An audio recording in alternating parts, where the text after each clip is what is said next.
Magandang araw mga kapresi. Ngayon ay pupunta ako ng school para kunin yung card ko at mabayaran na rin yung tuition fees ko. Nilakad ko lang mula bayan to school para makatipid din ako. Eto na nga, nakarating na ako ng Pure Gold nang biglang nag-chat yung mga beshes ko.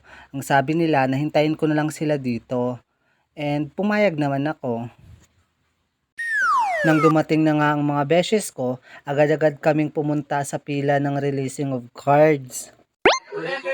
Say hi, Kuya Lori.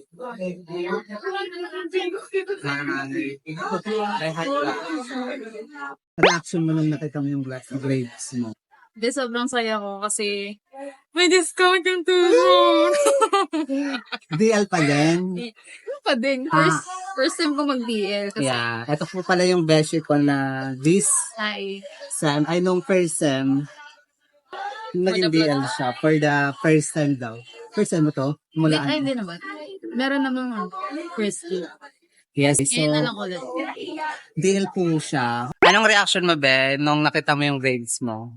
Masaya naman sa parang hindi ko rin siya na-expect. Pero I think I did my best naman. I did my best. Deserve mo naman yun. I think I deserve. I look forward to the time that I will exceed my expectation to myself and eventually English, be.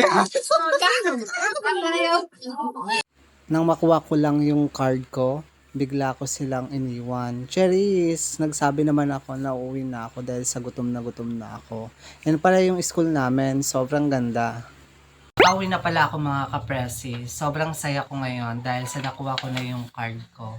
And tunay na napakabuti ni Lord dahil sa binigay niya ako ng gantong grades. And I think deserve ko naman din to dahil sa binigay ko naman yung best ko para ma-achieve lang tong grades. And thank you so much mga kapresi sa patuloy na panonood ng mga videos ko.